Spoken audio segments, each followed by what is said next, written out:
गिबियावनो बड'लेण्ड बुब्लि रादाबनिसिम बरायग्रोनाय थाबाय।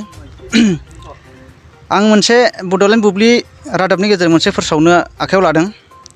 जोंनि कक्लाबारि भिसिडिसिनि अफिसाव थांनाय हराव सोरबा दुथां मानसिया मिथिस्लाबाजासे हरनि समाव खाबु लानानै जोंनि अफिसनि क्लासखौ बुफायलांदों।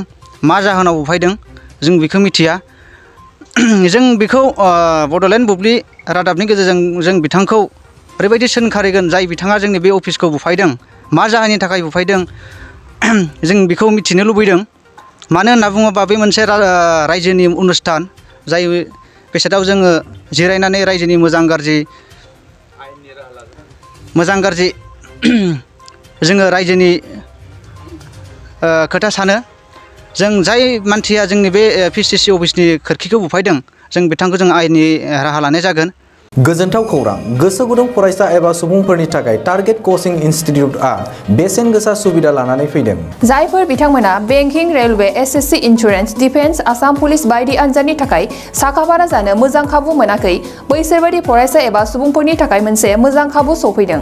बरपेटा रोड विशाल मेगा मार्टनि साखाथियाव थानाय आमतलाव बे टारगेट कचिं इनस्टिट्यूटखौ खुलिनाय जादों। आथिखालनि साख्रि मोनै आरो बेकार जेंनाखौ नोजोर होनानै बे टारगेट कचिं इनस्टिट्यूटआ सोलोंसाफोरखौ गोबां गियान होनो थाखाय राहा लादों।